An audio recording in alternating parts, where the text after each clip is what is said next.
비추소서, 부으소서, 넘치소서, 전하소서라는 제목을 가지고 말씀을 전하도록 하겠습니다. 올해 7월에 정말 큰 행사가 있습니다. 저희 교회 행사가 아니라 올해 7월에 여러분도 아시다시피 제33회입니다. 제33회 하계올림픽이 이 프랑스 파리에 있다고 합니다. 그래서 이번 여름에 아주 바쁘게 생겼어요. 언제 응원도 해야 되고 막 그러지 않겠습니까? 근데 이 프랑스 파리에서 이 33회 하계올림픽이 올해 있는데 여러분들 그거 아십니까? 1900년도였습니다. 그리고 1924년도였습니다. 그때도 파리 올림픽이 있었거든요. 하계 파리 올림픽이 있었는데 이번에 2024년 이제 세 번째 개최를 이제 앞두고 있습니다. 그런데요, 참으로 놀라운 것 하나가 있습니다. 정확히 100년 전입니다. 정확히 100년 전에 1924년 프랑스 파리 제8회입니다. 8회 하계 올림픽이 있었던 사건이 그때 100년 전에 있었던 사건이 100년이 지난 지금도 우리에게 기억되고 있다라는 겁니다. 그 사건을 제가 말씀드릴게요. 작년 2월에도 제가 이 이야기를 해드린 적이 있는데요. 이게 중요해서 제가 또다시 한번 말씀을 드리도록 하겠습니다. 당시 1924년 프랑스 파리 하계 올림픽 100m 경기에서 영국에게 이거는 뭐 이 선수만큼 잘 달리는 선수가 없을 정도로 영국 국민들이요, 이건 무조건 금메달이다. 금메달을 반드시 가져다 줄 정말 강력하고 유력한 후보가 있었습니다.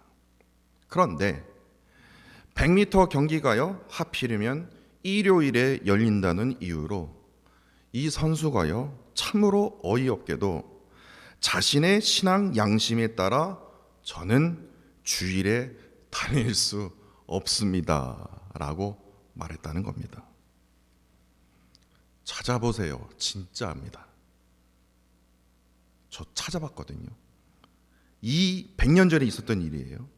이 한마디의 말 때문에 영국 시민들뿐만 아니라 영국 언론들이요, 모두가 다 그래 이해해, 우리가 크리스천 국가지, 그렇게 말하는 사람이 없고 저 정신 나간 사람 아니야? 강한 분노를 쏟아냈습니다. 편협하고 옹졸한 신앙인이다, 조국을 버린 위선자다라는 그 엄청난 그 비난이 끊이지 않았다는 겁니다. 일요일에 열리는 그 100m에 나가지 않겠다고 그 한마디 말한 것 때문에 완전히 하루아침에 매국노가 된 겁니다. 근데 400m 경기는 일요일이 아니라 목요일이에요. 찾아보니까 목요일에 있었더라고요. 목요일 평일에 열린다라는 것을 이 선수가 알게 돼요. 그래서 자신의 주종목은 100m인데 자신은 없지만 400m 경기에 나서게 됩니다. 100m 경기만 준비해오고 그것만 오로지 그 전략을 짜왔던 그 선수가 뭘 알겠어요? 400m를 어떻게 달리는 어떤 그런 뭐 전략이 없겠죠. 그래서 400m를요 100m 달리듯이 그냥 달렸다고 해요. 그랬더니 결국에 기적처럼요 결승에 올라갔지만 매 경기 때마다 100m를 달리듯이 달렸으니 힘이 나봐 돌았겠습니까? 힘이 다 떨어진 거예요. 근데 결승에 임해야 되는데, 근데 포기하려고 하는 그 순간 상대방이 어느 선수가요, 그 선수가 어떻게 정확하게 누군지는 모르겠지만 어느 사람이 조용히 다가와서 진짜로 작은 쪽지를 자신에게 건넸다고 합니다. 그 쪽지에 나를 존중히 여기는 자가 내가 존중히 여기고 라는 사무엘상 2장 30절 말씀이 적혀 있었다고 한 거예요. 나를 존중히 여기는 자를 내가 존중히 여기고, 이 쪽지의 말씀을 이 선수가요 의지해서요 남은 힘을 다해 결승전의 경기에 임하게 되고 결국에 47.6초 만에 400m를 주파하고 결국에 금메달을 얻게 됩니다. 이 선수가 바로 에릭 리를이라는 선수입니다. 이 이야기로 만든 영화가 1981년도 개봉했던 이 불의 전차라는 영화의 스토리입니다. 이 불의 전차, 이 영화 음악 그 OST 그 음악이요 너무나도 유명해서요. 2012년이었죠. 2012년에 런던 올림픽 개막식 때 이 불의 전차 이 OST 음악이요 개막식 때 연주가 되었다라는 겁니다. 100년이 지난 지금도요 100년 전에 있었던 주일에 뛸 수 없다고? 그 에릭 리를의 뭡니까? 그 신앙을요 100년이 지난 지금도 파리 사람들은 아마 기억하는 사람도 있을 거예요. 불의 전차라는 영화가 그렇게 인기가 많았거든요. 오로지 자신의 그 신앙 양심에 따라 주일에 달릴 수 없습니다라는 그 말 때문에 사람들의 진짜 표현 못할 비난에도 하나님을 어떻게 합니까? 그는 끝까지 존중했다라는 거예요. 하나님을 끝까지 존중했던 그 에릭 리를에게 뭡니까? 하나님께서요 결국에 올림픽 금메달을 기적처럼 허락하심으로써 그를 비난했던 모든 사람들이 모릅니까? 이 에릭 리를 앞에서요 무릎을 꿇게 하셨다라는 거예요. 나를 존중히 여기는 자를 내가 존중히 여기고 라는 그 말씀처럼요 내가 하나님 앞에 겸손히 무릎을 꿇으면 꿇을수록 내가 하나님을 붙들면 붙들수록 내가 하나님을 의지하면 의지할수록 하나님께서는요 나를 존중인 자를 존중히 여기시는 것처럼 하나님께서는 나를 존중히 여겨주셔서 결국에 어떻게 합니까? 세상이요 사탄 마귀가 뭐합니까? 나에게 무릎을 꿇게 하시는 놀라운 기적을 행하시는 분이 누구냐? 우리가 믿는 전능하신 하나님이시라는 거예요. 이거를 반드시 아셔야 돼요. 그렇기 때문에 그런 의미에서 나 자신에게 지금 이 시간을 빌어서요 반드시 물어야 할 하나의 중요한 질문이 하나가 있습니다. 나는 얼마나 신앙 양심에 따라서 하나님을 존중히 여기고 있는가라는 질문입니다. 나는 기독교인인가 아닌가 보다 더 중요한 게 이거예요. 신앙 양심에 따라서 하나님을 얼마만큼 존중히 여기고 있는가. 이 신앙 양심이라고 얘기하니까요 제 머릿속에 팍 튀어오른 책 한 권이 있었습니다. 왜냐? 이 책을 보면서요 저는 이 신앙 생활에 있어서 이 신앙 양심이 얼마나 정말로 중요하구나 라는 것을 정말 아주 몸소리 깨달았거든요. 그것이 그 책이 어떤 책이냐? 스크루테이프의 편지입니다. 스크루테이프의 편지라는 책을 읽어보시면 단번에 알 수 있어요. 이 삼촌 악마 스크루테이프가요 이 조카 악마 워무드에게 환자를 유혹하는 방법, 다시 말해서 환자가 누구냐면 그리스도인을 유혹하는 방법, 그리스도인을 단번에 무찌를 수 있는 내 비법을 알려줄게. 그래서 31통의 편지를 보내게 되거든요. 그런데 제가 다시 책을 찾아봤습니다. 7번째, 11번째, 12번째, 15번째, 17번째, 22번째, 그리고 29번째 편지에서 이 신앙 양심이요 양심이라는 단어가 무려 7번이나 반복되어 있다는 거 여러분 아십니까? 다시 말해서 사탄 마귀가요 악마가요 그리스도인을 한 번에 무너뜨리는 방법 중에 하나가 여러 가지 방법 중에 있지만 쉽게 무너뜨리는 방법 중에 하나가 무엇이냐? 신앙 양심을 건드리는 거예요. 신앙 양심을 완전히 마비시켜서 양심의 소리를 듣지 못하도록 하고 결국에 그 양심의 가책을 전혀 느끼지 못하도록 만드는 것이 우리의 목적이라는 거예요. 그러면 이 환자들은 그냥 병원에 보낼 수 있다는 거예요. 회복 불능으로 만들 수 있다는 거예요. 소름이 돋지 않습니까? 주일 성수를 위해서 일요일에 올림픽 경기를 뭐라고 나갈 수 없다고? 저 진짜 어리석은 거 아니야? 저 진짜 바보 아니야? 세상 사람들은 하나같이 다 그렇게 말합니다. 진짜 어리석네. 그런데요 중요한 건 무엇인 줄 아십니까? 하나님께서 보시기에는 절대로 어리석지 않다라는 거예요. 오히려 사탄 마귀의 그 유혹에 빠져서 이 그리스도인의 뭡니까? 이 신앙 양심을 지키지 못하는 것이 뭡니까? 참으로 어리석인 거라는 겁니다. 다시 말해서 나의 신앙 양심에 따라서 청렴하게 사는 것은 하나님 앞에서요, 세상 앞에서가 아니라 하나님 앞에서 참으로 아름다울지언정 절대로요 어리석은 삶이 아니다라는 겁니다. 세상의 이치와 논리에 따라서 신앙 양심을 저버린 그 자체가 뭡니까? 어리석은 인생을 살게 되는 지름길이라는 거예요. 그것을 우리가 잊지 말아야 한다는 겁니다. 이런 의미에서 오늘 본문을 한번 보시면요, 사도 바울이요, 이 베릭스 총독에게 강조한 것이 있지 않습니까? 많은 것들이 있지만 제일 중요한 것이 오늘 본문 16절입니다. 하나님과 사람에 대하여 나는 항상 나의 신앙 양심에 뭡니까? 꺼리낌이 없기를 힘썼습니다. 근데 이 말을요, 오늘 본문이 처음에 한 게 아니라 사도행전 23장 1절에 보시면요, 이 비슷한 말을 또 했습니다.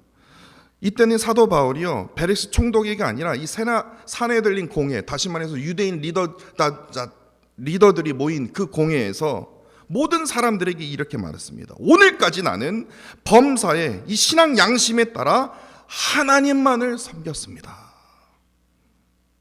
사도 바울은 다시 말해서요, 하나님을 그만큼 너무나도 존중히 여겼기에 어떤 상황이 자신에게 닥쳐온다 할지라도 그는 범사의 선한 신앙 양심에 따라서 하나님 앞에서 조금도 부끄러움 없이 저는 살아왔습니다, 힘써왔습니다 라고 지금 강조하고 있다는 겁니다. 그런데요, 제가 본문 말씀을 준비하면서 정말 놀라운 사실 하나를 깨달았습니다. 사도행전 20장 1절 말씀, 사도행전 20장 1절 말씀, 그리고 오늘 본문이죠, 24장 16절에요, 우리말 양심이라는 단어가 등장합니다. 근데 이 양심을요, 이 헬라어로 보니까요, 신에이리데스라고 합니다. 신에이리데스. 그런데요, 생각해 보세요. 우리말 양심은 어떤 뜻입니까? 사전에 찾아보니까요, 선과 악을 구별하여 도덕적 의식이나 마음씨, 이렇게라고 정의를 하고 있더라고요. 그렇기 때문에 도덕적 의식이나 마음, 나의 마음씨라고 얘기하기 때문에 다른 사람이 나의 양심을 느끼지 못해요. 오로지 그 양심은 뭡니까? 나 혼자만 느낄 수 있는 거예요. 나 혼자서 가질 수 있는 거예요. 그 양심은 언제나 내 마음속에 있는 거예요. 나 혼자서 느낄 수 있는 거예요. 그런데 놀라운 사실은 뭔지 아십니까? 오늘 본문에 나와 있는 이 신에이데시스, 이게 이 양심은요, 그 어원을 찾아보니까 그 단어가 어디서 나온 거 보니까 신에이도라는 단어에서 나왔더라고요. 신, 그게 무슨 뜻이냐면요, 함께라는 뜻입니다. 에이도는 무슨 뜻이냐면 알게 되다. 응? 함께 알게 되다. 우리의 양심, 나 혼자 아는 건데 헬라어의 양심은 뭐예요? 함께 아는 거라는 거예요. 우리말의 양심은 혼자서 느낄 수 있는 양심이지만 오늘 본문 사도 바울이 고백한 이 신에이데스의 양심은요, 뭐예요? 상대방도 함께 볼 수 있는 양심이라는 거예요. 그건 너만 말하는 거고 나는 그거를 느끼지를 못해. 그러면 그건 양심을 얘기한 게 아니다라는 거예요. 양심을 주장하는 자나 그 주장을 받는 자가 반드시 함께 인지할 수 있어야만이 그것이 진정한 양심이 될 수 있는다라는 거예요. 그렇기 때문에 사도 바울이 자신의 그 신앙 양심을 말할 때 항상 하나님 앞에서 그리고 사람들 앞에서 이들이 함께 보고 인정할 수밖에 없는 신에이리데스의 그 양심을 말한다라는 거예요. 그런데요, 오늘 본문 18절을 보세요. 사도 바울을 그토록 괴롭히고 죽이려고 했던 아시아로부터 온 어떤 유대인들이라고 사도 바울이 칭하지 않습니까? 이 아시아로부터 왔던 유대인들이 누굴까요? 누구를 말할까요? 이들이 바로 에베소에서 온 유대인들을 말합니다. 제가 작년에 말씀드렸죠. 에베소는요, 엄청난 크기의 아르테미스 신전이 있습니다. 날이면 날마다 그 엄청난 그 신전, 그 아르테미스 신전을 참배하기 위해서요, 그 에베소 지역에 있는 사람들만 참배하는 것이 아니라 온 세계에서 그 아르테미스 신전을 해서 참배하기 위해서 몰려듭니다. 그렇기 때문에 돈, 사치, 향약이요. 아주 최고 타락의 그 끝을 달리고 있었어요. 그 당시에 사도 바울이요. 3차 전도 여행 때였습니다. 타락의 그 극치를 달리고 있는 그 에베소 그 중간에 무엇을 세웠습니까? 두란노 서원을 세웠거든요. 3년 동안요. 밤낮을 쉬지 않고 눈물과 기도로 복음을 전했다라는 겁니다. 다 알아요. 사도 바울이 가졌던 그 양심, 밤낮 쉬지 않고 복음을 위해서 낮에는 뭐합니까? 천막 제조하는 일을 하고 남들이 다 쉬는 그 오후 시간에는 두란노 서원에서 말씀을 가르쳤다라는 것은요, 모든 유대인들이, 그 지역에 있는 유대인들이라면 다 아는 사실이라는 거예요. 눈물로 복음을 전했습니다. 그런데 사도행전 19장 13절과 14절을 보시면요, 에베소의 지역에 있는 유대인들은 어떻게 살았을까요? 율법에, 다시 말해서 하나님의 말씀의 율법을 열심히 따르며 살았을까요? 아니군요. 마술을 하는 유대인들이 등장합니다. 다시 말해서 목상대 무당짓을 하고 있는 거예요. 근데 그 무당짓이 얼마나 유행을 하고 있는지 제사장 스게와 그리고 그의 7 아들까지도 마술을 하고 있었음을 기록하고 있다는 거예요. 일반 유대인뿐만 아니라 목사조차도요, 뭐예요? 무당짓을 하고 있다는 거예요. 하나님을 제사를 드리는 일에 힘써야 할 그 목사가, 아니요, 제사장이 교회에서 하나님의 말씀을 전해야 할 목사가 뭐예요? 무당짓을 하고 있는 거예요. 그만큼 에베소 지역이 뭡니까? 타락의 극치를 보여주고 있다는 거예요. 그런데 그 자들이 어떻게 해요? 사도 바울을 죽이기 위해서, 괴롭히기 위해서 에베소에서, 아시아에서 어떻게 해요? 예루살렘까지 와서는 사도 바울이 하나님의 성전을 더럽히는 자입니다. 이 자가 나사렛의 이단의 우두머리입니다 라고 말하는 거예요. 이게 양심이 있는 자입니까? 오로지 사도 바울을 죽이기 위해서 에베소에서 예루살렘까지 뿐만 아니라 저번 시간에요, 제사에 힘쓸 이 대제사장입니다. 대제사장 아나니아가 돈으로 사주해서 변호사 더들로를 통해서 온갖 거짓으로 사도 바울을 고발하고 죽이기 위해서 했던 이들 모두의 행위는요, 앞서 말씀드린 이 악마의 계획대로 이들이 가진 이 신앙 양심을 완전히 마비시켜버렸다는 거예요. 완전히 마비시켰습니다. 그 양심의 소리를 듣지 못하도록 이끌어서 그 양심의 가책을 전혀 느끼지 못한 채 어떻게 이들이 하나님의 선택된 자들이라고 여길 수가 있냐고요. 참으로 어리석은 이들의 모습과 행동을 보게 된다는 겁니다. 김영석 교수님의 예수를 믿는다는 것이라는 책이 있습니다. 근데 이 책에서요, 이런 내용이 있어요. 한번 들어보세요. 교회에 나가면서도 내가 무엇을 믿는가, 내가 무엇을 믿고 있는가라고 물었을 때 대답을 얻기 어려운 경우가 많다. 그래서 많은 현대인들이 양심과 이성을 믿는 것으로 종교적 신앙을 대신하고 있다.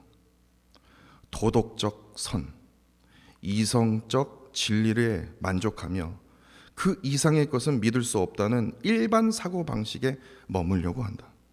특히 직적 수준이 낮거나 도덕적 결함이 있는 사람이 교회의 열성을 가지고 있는 것을 보면서 자신의 양심과 이성은 훨씬 수준이 높고 소중하다는 자부심을 갖기도 한다.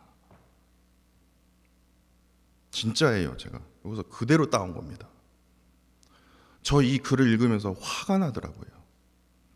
화가 나요. 내가 왜 화가 나지? 이거 아니에요. 교수님 이거 잘못 보신 거예요.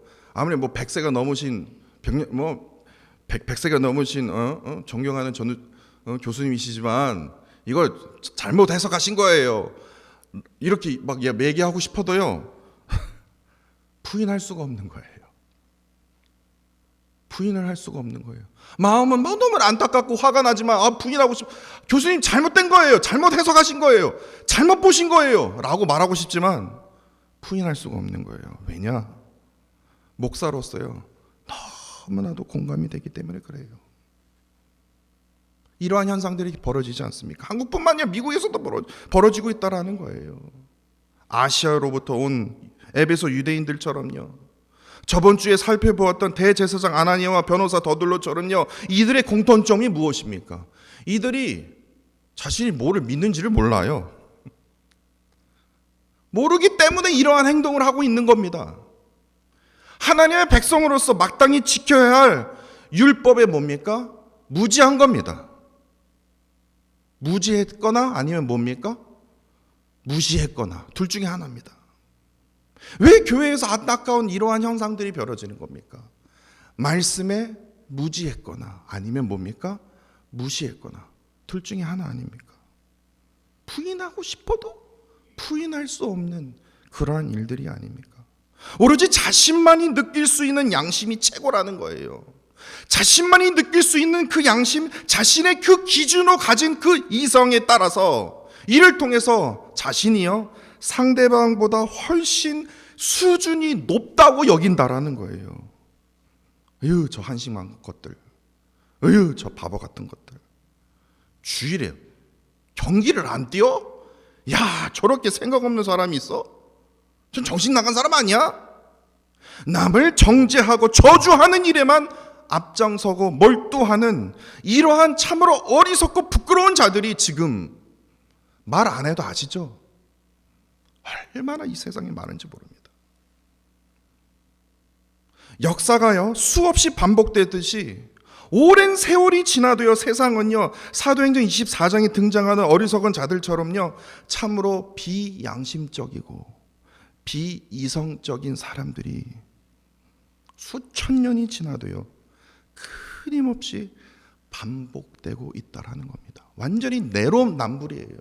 내가 하는 건 무조건 옳고요, 남이 하는 건 무조건 이거는 옳지 않은 거예요. 양심이 없어요. 비양심적이에요. 너무나 비양심적이에요. 비이성적인 행동들을 하는 그런 반복적인 일들이 계속해서 일어난다라는 겁니다. 왜 그렇습니까? 인간은요 끊임없이 자신의 양심과 그 이성의 그 기준을 어디에 두기 때문에 그렇습니까? 나에게 두기 때문에 그러거든요. 내가 옳으면 옳은 거야. 다른 말 하지 마. 내가 옳으면 옳은 거야. 완벽할 수 없는 인간임에도 불구하고도 자신은 완벽하다라는 거예요. 자신의 그 양심과 이성의 그 기준을 완벽할 수 없는 인간에게 두기 때문에 자꾸만 세상은요 비이상적이고 비양심적인 일들이 계속해서 비일비재 일어난다라는 겁니다. 그렇게 오늘 본문의 사도 바울처럼요 사탄 그 악마의 어리석음에 빠진 자들을 어떻게 하서든 뭡니까? 어둠에서 빛으로 이 비양심의 세계에서요 하나님께서 인정하시고 사람들이 보기에도 인정할 만큼 그 선한 양심으로 그 양심의 세계로 어떻게 합니까? 불러내고 이끌어내는 그러한 루이빌 교회와 성도가 되어야 된다라는 겁니다. 오늘 본문은 그것을 우리에게 지금 증거하고 있다라는 겁니다. 본문을 묵상하면서 이런 생각이 들었어요. 이러한 교회, 이러한 성도가 되기 위해서는 우리가 어떻게 해야 되는가? 솔루션을 제시해야 되지 않겠습니까? 아마 알고만 있죠. 그렇게 해야 된다는 거 누가 모릅니까, 목사님? 근데 어떻게 해야 됩니까? 라고만 물었을 때 그래, 어떻게 해야 되지? 막 머리를 쥐뜯으면서 하나님 이거 어떻게 살아야 될까요? 구체적인 건 없을까요? 그랬더니 제 입속에서요 오늘 우리가 불렀던 찬양이 비추소서 이 찬양이 계속해서 떠오르는 거예요. 그 가사가 떠오르는 거예요. 아, 우리에게 딱 네 가지가 필요하구나. 첫 번째입니다. 우리는 하나님의 형상으로 지음받은 사람입니다. 하나님의 형상으로 지음받았다라는 것은 우리가 그만큼 대단하다라는 것이 아닙니다. 하나님의 형상으로 지음받았다는 것은 뭐냐면 그리스도인을 통해서 누가 느껴져야 됩니까? 김여한 목사가 느껴져야 됩니까? 그리스도인을 통해서 누가 느껴져야 됩니까? 루이빌 한인장로교회요? 그리스도인을 통해서 누가 느껴져야 되냐고요? 예수 그리스도가 어떻게 됩니까? 비춰줘야 된다는 거예요. 비추소서.